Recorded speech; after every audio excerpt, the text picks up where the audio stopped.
Welcome to Virgilia Caro YouTube channel. Hi mga ka-friends!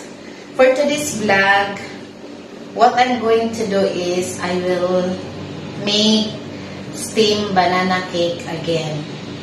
So before we start, before I will show you all my ingredients, please don't forget to subscribe my channel, like and share my video, and click the notification bell for more updated videos.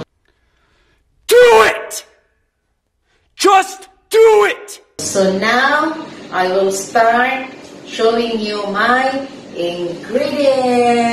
So, these are all my ingredients for banana cake. Of course, first, the banana, it's really ripe banana. 5 pieces because it's small. The flour, it's 2 cups all-purpose flour. This is 1/2 cup of sugar.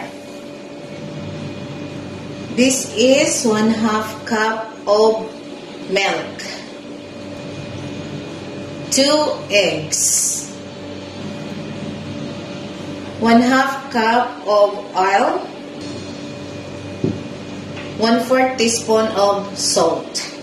1 tablespoon of baking powder. 1/2 teaspoon of baking soda. And these are all my additional ingredients. That's why I want to experiment another way of steaming banana, because I want to try to put dark chocolate on my steamed banana cake. And of course, lastly, the vanilla essence. Vanilla essence. Or vanilla extract, if you don't have.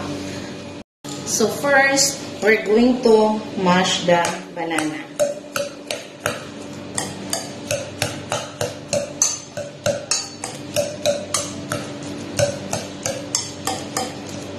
A few moments later.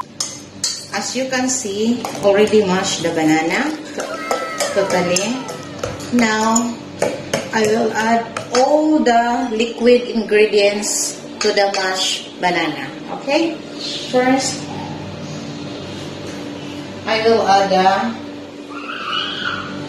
milk.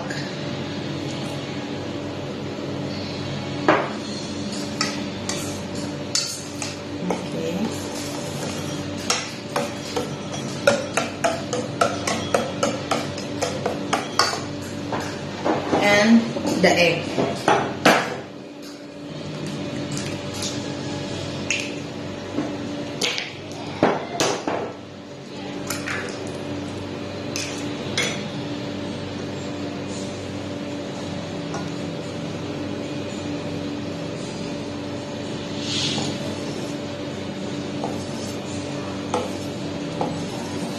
Then mix.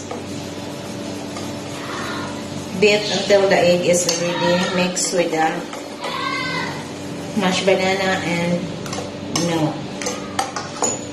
Now, the oil.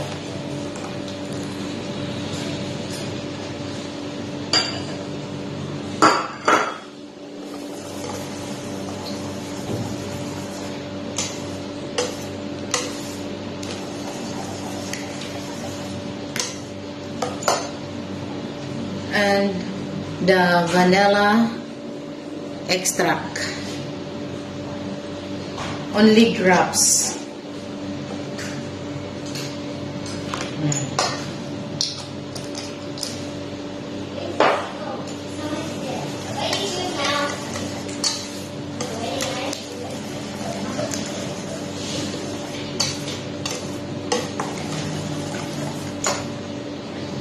So now this one, it's already mixed. I will set aside. In the other bowl, this is the sifted flour.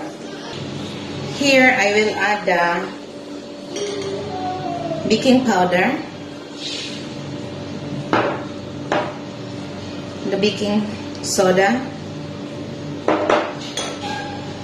the salt, and of course, the sugar. Then we will mix it together. A few moments later. So, in the liquid ingredients, we will add gradually the dry ingredients, okay?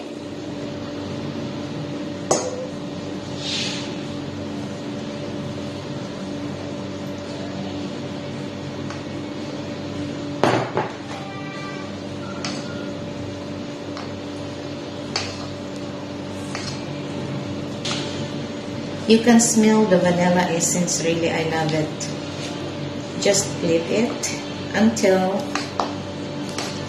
it will mix totally.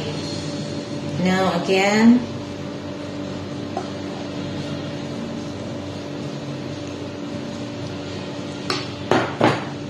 at least you will add the dry ingredients 3 times. A few moments later.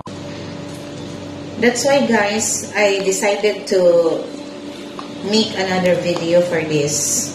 Because the banana, instead I will throw, better I will make cake. Everybody can eat. No food to waste. Alright, yeah. And the kids can enjoy too. So now, last but not the least, we will add all. So that's it. Just mix, continue, mix it and flip, right? So now, guys, while we are continue mixing the ingredients, we will start preheating the rice cooker.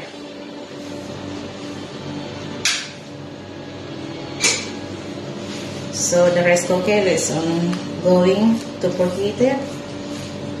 Let the water to boil because it's very nice and perfectly cooked if you put the mixture to the steamer if the water is really boiled and perfectly hot.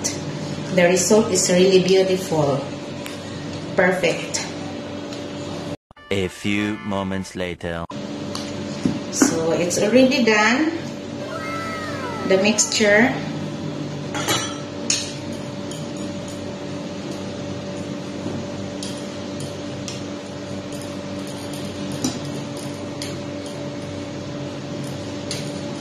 As you can see.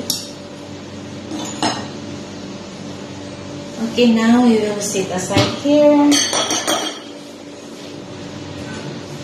In a round bowl, this is, we will grease with oil.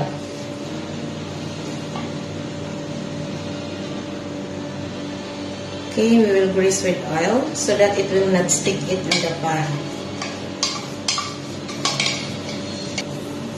See?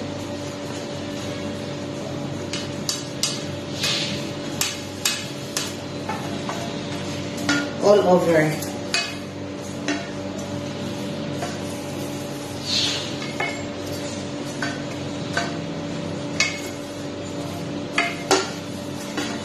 So now it's already greased, done. We will pour the mixture in here.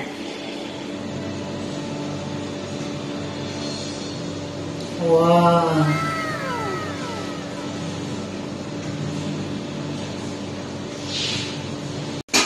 So now, guys, I will put the dark chocolate on top, alright?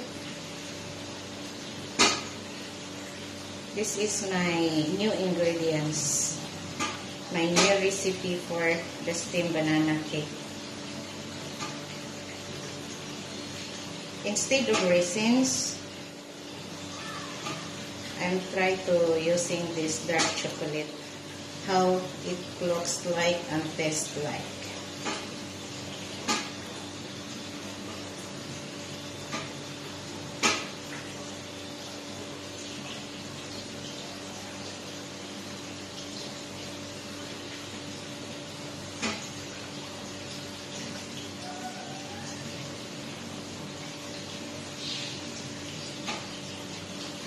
Okay, done.